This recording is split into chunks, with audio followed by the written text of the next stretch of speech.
Break के बाद एक बार फिर से आपका स्वागत है। चर्चा हम कर रहे हैं ओम प्रकाश धनखड़ जी के बयान के ऊपर और साथ साथ इस मुद्दे पर भी कि हरियाणा में जो लिंगानुपात है क्या वो वाकई इतना कम हो गया है कि हरियाणा के लड़कों को बाहर से, बिहार जैसे और उड़ीसा जैसे राज्यों से लड़कियां मंगा करके शादी करनी पड़ती है। क्या कुछ इसके पीछे कारण, लगातार चर्चा कर रहे हैं। इस बीच हमारे साथ राजरानी शर्मा भी जुड़ गई हैं, बीजेपी की जिलाध्यक्ष हैं।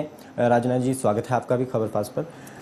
मैडम, आपसे ही जानना चाहेंगे जो ओम प्रकाश जी का जो बयान है, किस तरीके से आप देखते हैं उसे? देखिए, बयान उन्होंने किसी गलत तरीके से नहीं दिया। लिंगानुपात कम हुआ है हरियाणा में और उन्होंने ये बयान जो दिया है कि बिहार से, असम से, कहीं से भी मतलब कुंवारे लड़कों की शादियां कराएंगे, तो मैं तो इसको गलत नहीं मानती। कोई कहीं से भी शादी कर सकता है और बिहार के लड़कियों का कोई अपमान थोड़ी ना किया, असम्मान ही किया। उनको बहू बना करके लाएंगे यहाँ पर, तो वहाँ बिहार की बेटियों को एक मान सम्मान दे रहे हैं, इसमें क्या बुरी बात है?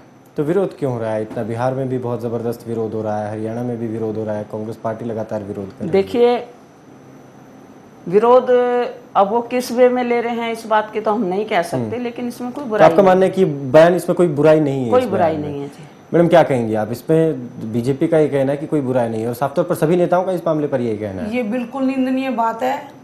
ओम प्रकाश धनखड़ जी का स्वार्थ है उसमें। वोट के बदले वो वहां से, बिहार से लड़कियां मंगवा रहे हैं। कि उन्होंने ये नहीं कहा कि सोशल उसके हिसाब से उन्होंने नहीं बोला कि यहाँ के लड़के जिम्मेवारी समझे अपनी। अगर वो पढ़े लिखे हैं, काबिल हैं, तो देखो शादियां तो ऊपर वाला जहाँ चाहेगा वहीं होएगा, मुकद्दर की बात है। लेकिन एक किसी बिहार जैसे देश के ऊपर, शहर के ऊपर आपने थोपा है कि लड़कियां वहाँ के, उनको तो ठेस पहुंची है। ये तो आप नहीं कह सकते अच्छे वैसे कहाँ का। उन्होंने कहा वोट दो और हम आपकी शादियां कराएंगे। हाँ, ये भी जो बंदा बीजेपी को वोट नहीं देगा, बात है कि उन्होंने कहा कि आप बीजेपी को वोट देने का, मजबूत बनाने का मतलब है कि उन लड़कों की शादियां करवाना। वोट और ना वोट की तो वो तो बाद की बात है जी। इस समय तो कोई ऐसी वोट की बात थी ही नहीं, उन्होंने बयान में जो बात कही। क्या अगर इसके अलावा क्या बिहार की लड़कियों की यहाँ हरियाणा में शादी नहीं आई? लोग कह रहे हैं कि बिहार से पैसे दे के बहू ले आओ, तो क्या वो निंदनीय बात नहीं है? और उन्होंने अगर एक सम्मान देने की बात कर दी तो क्या इसमें क्या बुराई है? मैं तो सम्मान नहीं मैडम, महिलाओं का अपमान किया है इन्होंने। ये बिल्कुल नहीं गीता जी, अगर उसमें देखा जाए तो उन्होंने कहा है कि जिस तरीके से बिहार से और दूसरे राज्यों से लड़कियों को लाया जाता है, लाना ले जाना जो किया जाता है, उसकी बजाय हम अच्छे से शादी करेंगे। सुशील मोदी भी मेरा दोस्त है, तो हम अच्छे से रिश्ता बनाएंगे, अच्छा संबंध बनाएंगे, तो इसमें अपमान तो ये तो नहीं। अरुण जी, मैं एक बात कहना चाहूंगी, ये तो वो अपने संबंधों की बात कर रहे हैं। जैसे अभी मोदी सरकार आई है, बीजेपी की नहीं आई, उन्होंने कहा बहुत अच्छे दिन आएंगे हमारे। अगर वो चाहते तो थोड़ा थोड़ा बढ़ा सकते थे। ये नहीं भाई कोई तरक्की करेगा तो महंगाई भी बढ़ेगी। नहीं, महंगाई की बात खैर दूसरी है। अच्छा मैडम, क्या देखते हैं आप भी खुद ये बात कह रही हैं कि हरियाणा में पहले भी ऐसा होता है जी, ऐसा पहले भी होता आया है। इसके पीछे कारण क्या आप देख रही हैं? कारण ये लिंगानुपात, जहाँ पुरुषों का 1000 है वहाँ 789 लड़कियां हैं और 1000 पुरुष हैं, इसलिए ये कमी आती गई। और कांग्रेस पार्टी जब आज इस बात के बारे में कह रही है कि भाई ये गलत बयान है और हरियाणा का मान सम्मान की संस्कृति की बात करते हैं, तो आज तक क्या महिलाओं का यहाँ पे अपमान हो रहा है? तब कांग्रेस पार्टी ने इस तरफ ध्यान क्यों नहीं दिया? बिल्कुल, ये आपने बड़ा पॉइंट उठाया कि 10 साल से आप सरकार में रहे, अभी भी आप सरकार में ही हैं। बेरोजगारी की आपने भी समस्या बताई थी कि इसके पीछे बेरोजगारी, क्या आप सहमत हैं मैम इस बात से भी कि बेरोजगार अगर जो लड़का होता है और अनपढ़ अगर होता है तो उसकी शादी तभी उन्हीं हालातों में शादी नहीं होती है? ये कारण आप बता रही थी गीता जी। क्या लगता है इसके पीछे क्यों अभी तक हम इतने पिछड़े हुए हैं? लगातार जब 2001 की गणना हुई थी तो उसमें जितनी संख्या महिलाओं की, कन्याओं की थी, उससे भी कम इस बार 2011 की मतगणना में आई है। तो क्यों नहीं हम इस चीज को, इस समस्या को आज तक दूर कर पाए? ऐसा है, मिल के सारे काम होते हैं। हमें स्कीम ऐसी चलाई है जिससे कि अब हमारा हरियाणा पूरी तरक्की पे है। ज्यादा लिंग अनुपात नहीं है, कुछ ना कुछ तो बड़ा है पहले से, ये मैंने भी देखा है। और लेकिन न सिर्फ भारत में बल्कि पूरी दुनिया में हरियाणा एक ऐसा राज्य है, एक ऐसी जगह है जिसमें लगातार घट रहा है लिंगानुपात और लगातार सबसे बड़ी ज्यादा समस्या हरियाणा और पंजाब जैसे राज्यों में है। सबसे पहले तो अरुण जी ये बात है कि गांव से शहर चलता है।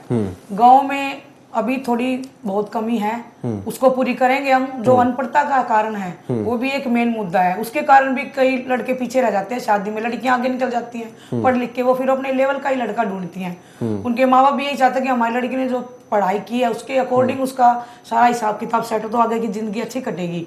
लेकिन जो ये धनखड़ जी ने ये कहा कि मुझे वोट दो बीजेपी को, ये तो एक बहुत ही बड़ी स्वार्थ की बात होगी। हमने कभी नहीं कहा कि आप कांग्रेस को वोट दो। हम लोगों को हाथ जोड़ के निवेदन कर सकते हैं, किसी को फोर्स नहीं कर सकते, दबाव नहीं डाल सकते कि आप कांग्रेस को वोट दो। उनकी मर्जी, अंदर बूथ में किसी को मर्जी वोट दे सकते हैं, हम तो उनको रिक्वेस्ट कर सकते हैं। लेकिन हमने कभी ऐसा नहीं कहा कि आप हमें वोट दो, हम आपकी शादी कराएंगे। कल को तो ये मैरिज ब्यूरो खोल ले धनखड़ जी। ये बयान तो कांग्रेस पार्टी तोड़ मरोड़ के दे रही है जी।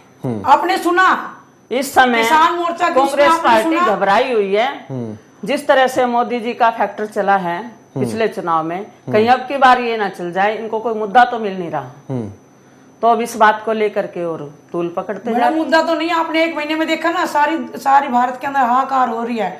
आपने ये लोगों से वोट मांगे आपने कि अच्छे दिन आने वाले हैं। आपने एक बार मोदी जी ने 400 से ज्यादा सभाएं की हैं, इतना पैसा लगाया, क्या जब उन्हें नहीं पता था कि एकदम से इतनी महंगाई बढ़ेगी? क्यों लोगों को बरगलाया उन्होंने ये जो कि अच्छे दिन आ जाएंगे?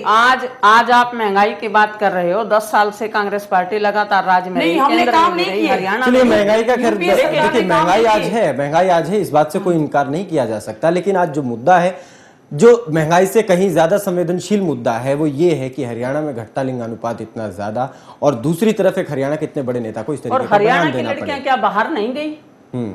शादियां करके हरियाणा की लड़कियां भी बाहर गई हैं। नहीं, लेकिन आज जो से वो पहले समस्या भी- मैडम, वो समस्या जो है जिसका जिक्र आप भी कर रहे थे कि बिहार से बाकायदा लाई जाती हैं लड़कियां, खरीद कर पैसे दे करके लाई जाती हैं और फिर उनकी यहाँ पर शादी करवाई जाती है।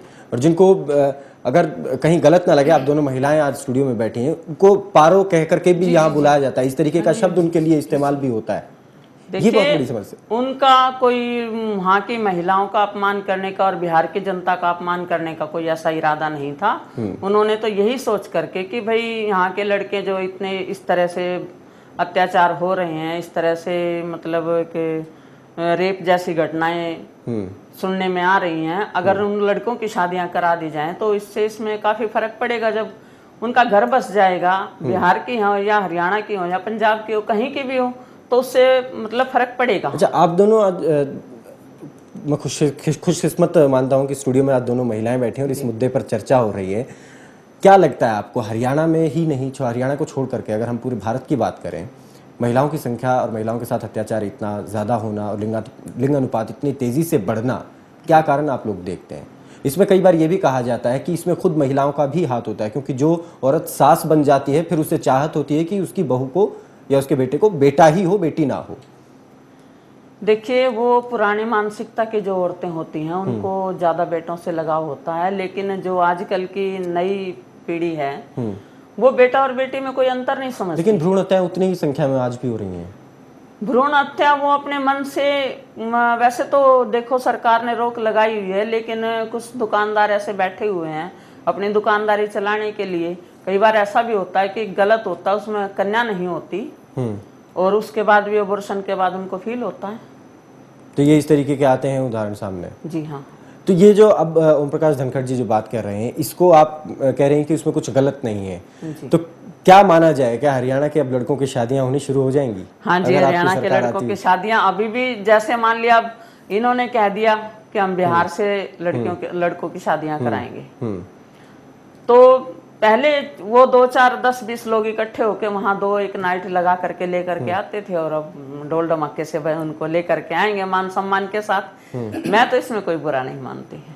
नहीं, क्या ओम प्रकाश धनखड़ जी ये गारंटी लेंगे उन शादियां होने के बाद? देखो, धनखड़ जी अकेले धनखड़ जी नहीं है। अगर वोट मान लो वोट भी दे दिया, सरकार भी नहीं आती, तो वो लड़के तो डूब गए। एक कदम तो किसी ना किसी को उठाना पड़ेगा ना। डूब क्यों गए? मैडम ये कोई जबरदस्ती गुड्डा गुड़िया की शादी तो है नहीं। किसी चीज के बदले मांग रहे हो। गुड्डे को गुड़िया दिखा दी और शादी करके ले आए, पहले उनकी सहमति होगी तभी तो करके लेके आएंगे ना। वो तो वोट देंगे जब कहेंगे, वो तो फंस गए। वोट की बात तो है ही नहीं। वोट तो अपनी मर्जी से डालते हैं। खोलना चाहिए फ्री में कि आप मुझे वोट दो विधानसभा में और मैं तुम्हें बढ़िया सुंदर लेडीज। आज आप जिस बात के ऊपर बोल रहे हो, आज से पहले मैंने आपको कभी टीवी चैनल पे ये नहीं देखा कि किस तरह से महिलाओं के ऊपर हरियाणा में अत्याचार हो रहे हैं।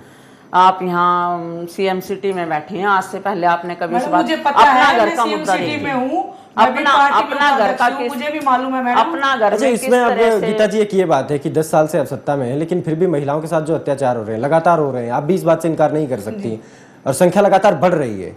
इसको लेकर के आज तक सरकार ने संवेदनशीलता नहीं दिखाई। अरुण जी, संवेदनशीलता क्यों नहीं है?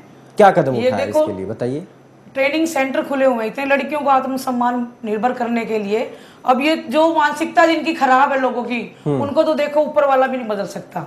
उनको हम काम की कोई कमी नहीं है, करने वाला होना चाहिए। हमारे सीएम साहब तीसरी बार भी सरकार बनाएंगे, हुड्डा सरकार चलिए बनेगी। देखते हैं क्या मैडम एक जिस फाइनल प्रकार कमेंट आपसे मैडम कह रहे चाहूंगा, थे कि क्या लगता है आपको कि अच्छे अगर दिन तीसरी तो बार उन्होंने सरकार बोला बन था। जाती है? तीसरी बार कांग्रेस पार्टी की इसी तरह हार होगी जिस तरह लोकसभा में हार हुई है। हम विधानसभा में 90 की 90 सीट चलिए करके आएंगे। देखना अब ये है कि जीतता कौन है हारता कौन है, ये तो खैर दूसरी बात है, लेकिन जीत क्या महिला की होती है या नहीं होती, कन्या की होती है या नहीं होती, ये तो जरूर समय हमेशा ये प्रश्न पूछता रहेगा।